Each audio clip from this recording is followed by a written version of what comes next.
Assalamualaikum warahmatullahi wabarakatuh. Selamat sore anak-anak ibu semuanya. Waalaikumsalam warahmatullahi wabarakatuh. Selamat sore, Bu. Apa kabar anak-anak ibu semuanya? Sehat nggak? Sehat, Bu. Sehat, Bu Guru. Ibu lihat udah pada nggak semangat nih, padahal pembelajarannya belum dimulai. Jadi biar semangat kita nyanyi bareng-bareng ya. Nyanyi lagu kupu-kupu yang lucu. Pada tahu kan lagu itu kayak gimana? Jadi lagunya ibu yang pimpin ya, tapi nanti nyanyi sama-sama. Oke, 1, 2, 3. Kupu-kupu yang lucu, kemana engkau pergi? Hilir mudik mencari bunga-bunga yang kembar, berayun-ayun pada tangkai yang lemah. Tidakkah sayapmu merasa lelah? Nah, sebelum kita mulai pembelajaran pada hari ini, Ibu saya screen dulu ya materi kita.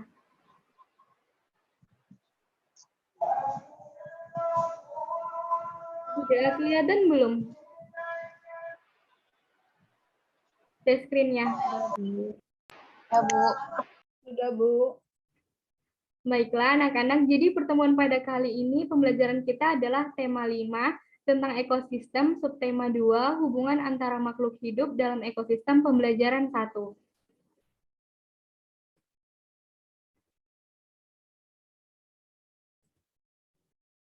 Jadi, untuk pendahuluan pembelajaran pada hari ini, Ibu akan menjelaskan terlebih dahulu mengenai pendapat awal seseorang ahli tentang ekosistem. Jadi, istilah ekosistem itu sudah dikenal sejak tahun 1935 oleh A.G. Tansley atau ahli ekologi yang berkebangsaan Inggris.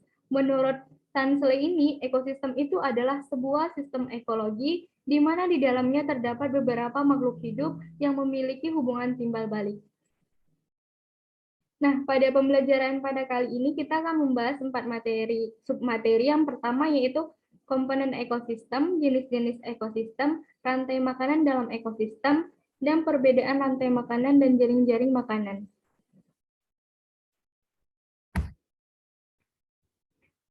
Untuk yang pertama yaitu kita akan membahas mengenai komponen ekosistem. Sebelumnya ada yang tahu tidak komponen ekosistem itu terbagi menjadi 2 macam, biotik dan abiotik. Nah, kepada anak Ibu Cahaya, Cahaya tahu tidak apa itu biotik dan abiotik? Tahu, Bu. Biotik itu makhluk hidup yang ada di alam, dan abiotik benda-benda yang tidak hidup. Iya, benar sekali ya. Biotik itu adalah makhluk hidup yang ada di alam. Contohnya adalah manusia, hewan, dan tumbuhan. Abiotik adalah benda-benda yang tidak hidup. Contohnya tadi adalah air, tanah, udara, dan cahaya matahari. Materi selanjutnya yaitu kita akan membahas mengenai jenis-jenis ekosistem. Jenis-jenis ekosistem sendiri itu ada 2. Yang pertama ada ekosistem darat, dan kedua ada ekosistem air. Ekosistem darat itu sendiri sering disebut sebagai bioma. Contohnya adalah bioma sabana, bioma tundra, gurun, taiga, dan hutan hujan tropis.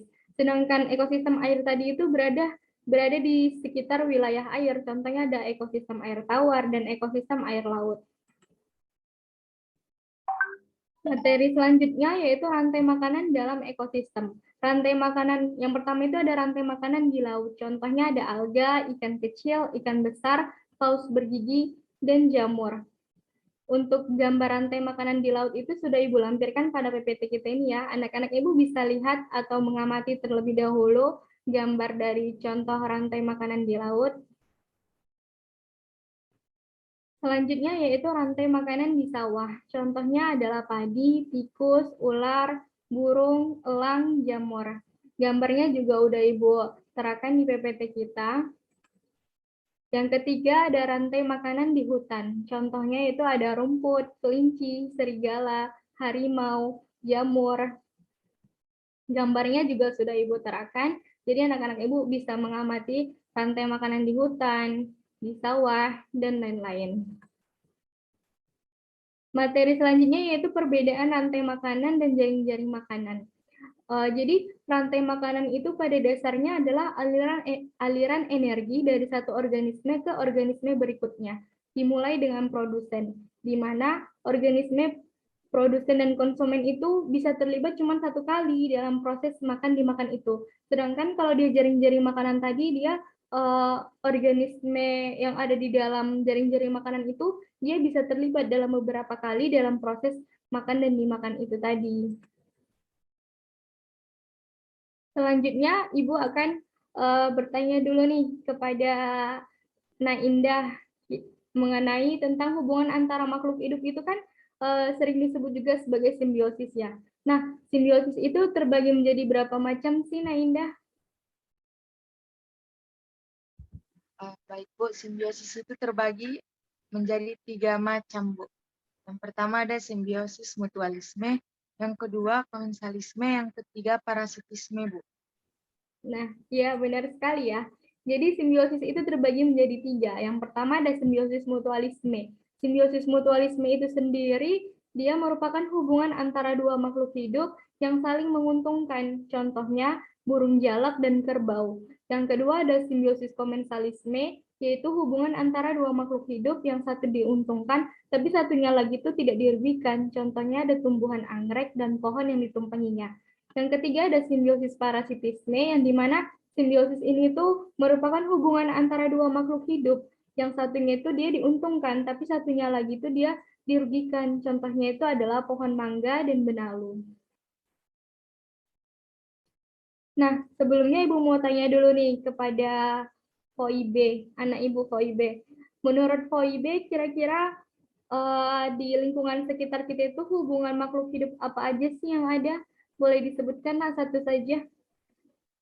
Baik Bu, menurut saya Bu, hubungan antara makhluk hidup yang ada di lingkungan saya yaitu bunga dan kupu-kupu.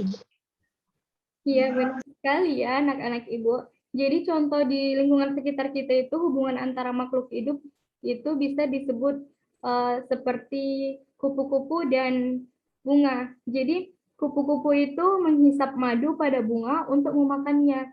Dan bunga itu dapat melakukan penyerbukan karena adanya bantuan gerak dari kupu-kupu tadi ya. Selanjutnya, Ibu akan mengajak anak-anak Ibu untuk belajar sambil bermain ya, supaya kalian itu lebih paham mengenai materi yang Ibu sampaikan sekarang.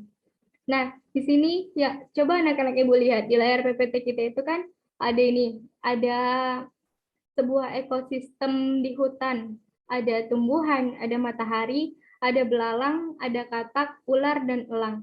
Jadi di sini tumbuhan itu membutuhkan cahaya matahari untuk tumbuh, sementara belalang itu membutuhkan tumbuhan atau rumput untuk hidup, dan katak juga memakan belalang, ular memakan katak, dan elang memakan ular.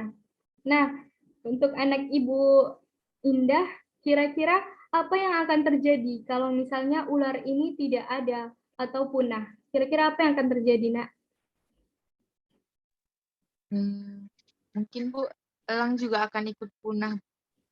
Iya, benar sekali. Kenapa elang itu ikut punah? Karena si ular ini merupakan makanan utama dari elang. Jadi, kalau misalnya ular ini tidak ada dalam sebuah ekosistem itu, maka lama-kelamaan elang ini akan mati. Begitu ya. Begitu juga dengan seterusnya. Kalau misalnya katak juga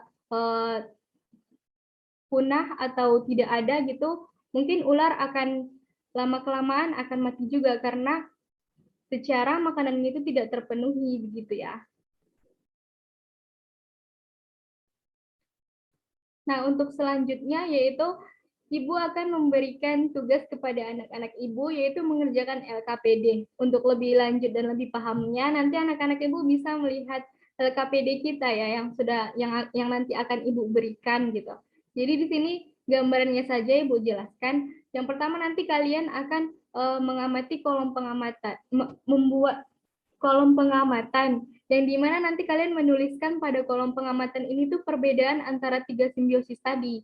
Ada simbiosis mutualisme, misalnya simbiosis mutualisme itu perbedaannya dengan komensalisme apa sih, dengan parasitisme apa sih gitu. Misalnya nih, kalau simbiosis mutualisme itu kan dia hubungan makhluk hidup yang saling menguntungkan. Kalau yang komensalisme kan satu makhluk hidup diuntungkan, satunya lagi itu tidak dirugikan. Kalau parasitisme dia satu diuntungkan dan satunya lagi dirugikan, kayak gitu misalnya. Untuk yang kedua itu ada soal esai. Jadi kalian nanti menjawab soal-soal esai yang Ibu berikan ini ya. Dan selanjutnya yaitu nanti kalian akan Ibu tugaskan untuk membuat sebuah gambar rantai makanan.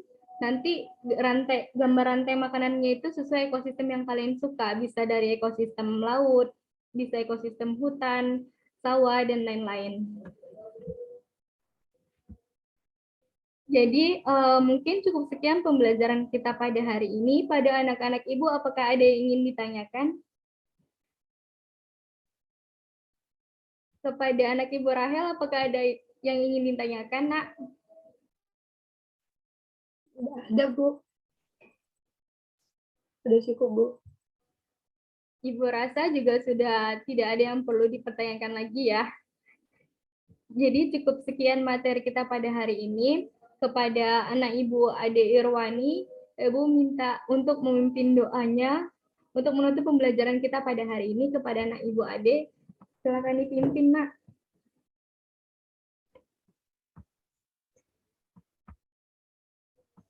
Baik, Bu.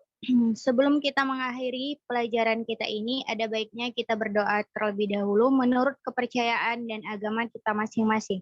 Berdoa dimulai.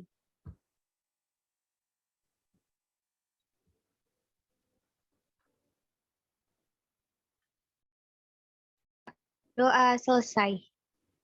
Sudah, Bu. Baiklah, untuk anak-anak Ibu, jangan lupa tugas yang ada di LKPD-nya dikerjakan ya. Di pertemuan selanjutnya kita bahas bersama. Oke, baiklah. Baik, Bu. Sekian dan terima kasih. Assalamualaikum warahmatullahi wabarakatuh. Selamat sore. Sore, Bu. Sore, Sore, Bu.